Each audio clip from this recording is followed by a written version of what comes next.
এই এই ভাইয়া তাকাও, আমার দিকে তাকাও, তাকাও এদিকে তাকাও। একদম সুন্দর করে বোঝাই দিব, সুন্দর করে শুনবা, ঠিক আছে? দেখো, যারা যারা এই ক্লাসটা করছে এখন এটা রেখ দিন, যেটা আমি শেয়ার করে রাখো, মনে রাখবা, পরীক্ষার হলে ফাটাই দিবা, ঠিক আছে? চলো এবার আসো, দেখো এই যে আসো, দেখো তো ভাই এটা ফর না? ফর মানে কি প্রিপজিশন না? তাকাও প্লিজ, এই যে তাকাও, এই যে আসো, এই যে তাকাও, এই যে প্রিপজিশন না?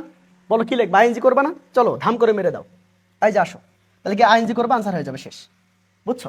তাহলে student life is the best time for preparing our self for future. Okay, ভালো কথা। ইট ইট মানে কোনটা? Student life. তাহলে স্টুডেন্ট লাইফকে বীজ বপনের সময় বলা হয়, এই যে the seed time of life. বীজ স্টুডেন্ট লাইফকে বলা হয়, স্টুডেন্ট নিজে নিজে বলে না, তার মানে প্যাসিভ। তার মানে ভাইয়া এটা গল্পটা প্রেজেন্টের না? হ্যাঁ, প্রেজেন্ট কি করে বুঝবা? ইজ আছে, দেখো পরেও দেখতে পারবা। হ্যাঁ দেখো প্রেজেন্ট, ওকে ভালো কথা। তো প্রেজেন্টের প্যাসিভ কি ভাইয়া বলো? এই যে ভি1 প্যাসিভ কি? এ আমি যার লেখে ভি3। তার মানে আমরা এখানে কি করবো বলো?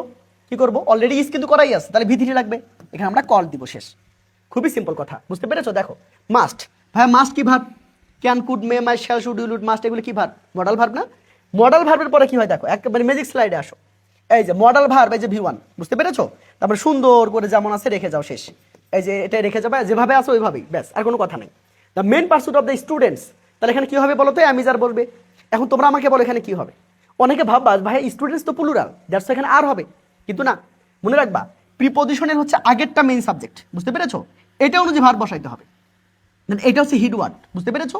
পার্সুট যেহেতু সিঙ্গুলার, দ্যাটস ওয়াই এখানে কি বলো তো, আর না হয়ে ইজ হবে। এবার বুঝতে পেরেছি বলো? ওকে, সবাই বলো মজাই মজা, ওরে ও কতই মজা, তাই না? খুবই সিম্পল। পড়তে আসো, দেখো they should prepare themselves for the life. এবার তাকাও, তাকাও প্লিজ ভাই, তাকাও। এ দে থেকে শুরু করে একদম হচ্ছে অ্যাহেড পর্যন্ত, ভাই তাকাও তো, এটা কি একটা সেন্টেন্স না? যদি একটা সেন্টেন্স হয় এর মানে কি? এর মানে হচ্ছে এটা সিম্পল সেন্টেন্স। সিম্পল সেন্টেন্স মানে কি? প্রথমে একটা সাবজেক্ট থাকবে, তারপর একটা কি বলতো ভার্ব থাকবে, সেটা অলরেডি আছে। আরো একটা ভার্ব আসছে না বলো? তো নর্মালি কি করতে হয়? দ্বিতীয় ভার্ব আসলে সোজাসুজি আইএনজি করতে হয়। তার মানে আমরা এদের সাথে আইএনজি করব। তোমরা অনেকে এটা আইএনজি করতে গিয়ে ভুল করো। মনে রাখবা আই থাকলে সেখানে ওয়াই যোগ করতে হবে, তারপর আইএনজি করতে হবে। তার মানে আনসার হবে কি বলো তো? লাইং। বুঝতে পেরেছো? কথা ক্লিয়ার? এবার আসো দেখো, ভাই এটা দেখো তো শুট না? বা শুটটা কি ভার্ব বলো তো? মডাল ভার্ব না? তো একটু আগে তোমাকে কি দেখাইলাম বলো? এই মডাল ভার্বের পরে ভি1 হবে না? তার মানে যেমন আছে রেখে দিবা। তার মানে কি বলো তো? এখানে যেমন আছে রেখে দিবা, অ্যান্সার হয়ে যাবে, শেষ। বাইটা কি ভাই প্রিপজিশন না? তো ভাই আমি তোমাকে কি দেখাইলাম বলো? এই যে প্রিপজিশন, এরপর ভার্বের সাথে আইএনজি করতে হবে না বলো? খুবই সিম্পল, ধাম করে মেরে দাও, এই যে মেরে দাও, শেষ। রিডিং অ্যান্সার হয়ে গেল, খুবই সিম্পল কথা। বুঝতে পেরেছো? হোয়াট, এই হোয়াটটা কিন্তু নিজেই কলেজ মার্কের, নিজেই কিন্তু সাবজেক্ট, এবং এটা কিন্তু সিঙ্গুলার, মানে কি? হ্যাঁ, তাহলে সিঙ্গুলার। তো সাবজেক্ট যদি সিঙ্গুলার হয় তাহলে ভার্বের সাথে এস বাই এস হবে না? খুবই সিম্পল কথা, তাহলে আমরা এস করে দিব, আনসার হয়ে যাবে। বুঝতে পেরেছো? হোয়েন দ্য কান্ট্রি, হ্যাঁ, একটা কান্ট্রি কি বলতো, যখন একটা ন্যাশনাল ক্লামিটির শিকার হয় বা হচ্ছে ফেস করে, মুখোমুখি হয়, তাহলে এটা প্যাসিভ না? এটা প্যাসিভ, কারণ হচ্ছে একটা কান্ট্রি তো বলবে না যে আসো আমাকে আঘাত করো, তাই না? যখন একটা কান্ট্রি একটা ন্যাশনাল ক্যালামিটির সম্মুখীন হয়, তার মানে কি? প্যাসিভ। তো প্যাসিভ যদি হয় ভাইয়া, তাহলে কি করতে হবে? অ্যামিজার লেখে ভি3, যেহেতু গল্পটা প্রেজেন্টের। তারপরে আমরা কি লিখবো? ইজ লিখবো, তারপর হচ্ছে ভি3, তাহলে ফেস্ট। তাহলে is faced, when the country is faced with a national calamity they should. ভাইয়া দেখো তো, শুডটা কি ভার্ব? মডাল ভার্ব না? তো মডাল ভার্ব পরে কি বসে? ভি1 না বলো? তাহলে এই ভি1 মানে কি? যেমন আছে রেখে যাবা, কামই থাকবে। এবার দেখো উইথ এ ভিউ টু, হ্যাঁ উইথ এ ভিউ টু আছে কিনা বলো? চলো ম্যাজিক স্লাইড একটু দেখি এখানে কি আছে বলো। এখানে দেখো, এই যে আসো, এই যে উইথ এ ভিউ টু আছে কিনা বলো তো ভাইয়া? উইথ এ ভিউ টু আছে কিনা? তাহলে ভার্বের সাথে আইএনজি করবা না বলো? ইয়েস, অবশ্যই করবা। তার মানে আমরা কি সুন্দর করে এখানে আইএনজি করবো, শেষ। এই যে ই আছে না বলো? ইটা কেটে দিবা, তারপর আইএনজি করবা, রিমুভিং, শেষ। খুবই সিম্পল কথা। পড়তে আসো, they engage themselves in acts of social serve. Okay, ভালো কথা। এখন এটা এখানে ব্যাপার আছে, তুমি যদি মিনিং করো তুমি দেখতে পাবা যে এখানে একটা উচিত অর্থে বোঝাচ্ছে। তাদের উচিত কি বলতো, যে হচ্ছে সামাজিক যে সেবা আছে সেখানে কি বলতো নিজেদেরকে এঙ্গেজ করা, তাদের উচিত এঙ্গেজ করা। এখন উচিত অর্থে তুমি সুর আনতে পারো, অথবা এখানে তুমি সুর দিতে পারো, অথবা তুমি যেমন আছে রেখে যেতে পারো, কারণ সাবজেক্টটা তো প্লুরাল। সাবজেক্ট প্লুরাল হলে যেমন আছে রেখে যাবা, কিন্তু যদি মিনিং করতে যাও বা মিনিং করতে গেলে যদি মডেল ভার্ব আসে তাহলে নিয়ে আসবা, সুন্দর লাগবে। বুঝতে পেরেছো?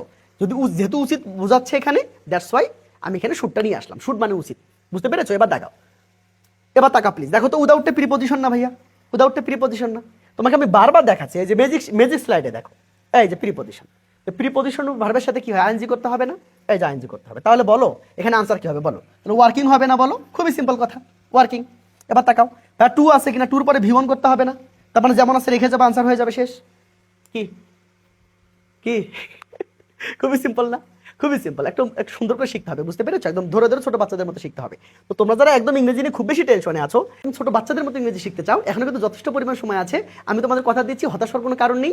তুমি যদি আমার 120টা ক্লাস করতে পারো, ইনশাল্লাহ 170+ মার্কস মাস্ট পাবে, কোনো সন্দেহ নেই, কোনো সন্দেহ নেই ইনশাল্লাহ। এবং আমি তোমাকে বলতে চাই, তোমার ফ্রি হ্যান্ড রাইটিং লাগবে না, আমি তোমাকে শেখাই দিব। তোমাকে ইংরেজি মুখস্থ করা যাবে না, হ্যাঁ, ইংরেজি মুখস্থ করা হারাম। ইংরেজি তুমি আমার কাছে এসে মুখস্থ করতে পারবে না, আমি তোমাকে শেখাই নিব, ঠিক আছে? এবং হচ্ছে তোমাকে কোনো টেস্ট পেপার সাপ্লিমেন্ট কেনা যাবে না, এটা হারাম। আসলে ব্যাপারটা দেখো যে এই 1000 পৃষ্ঠার একটা বই তুমি কি পড়ে শেষ করতে পারবা ভাইয়া?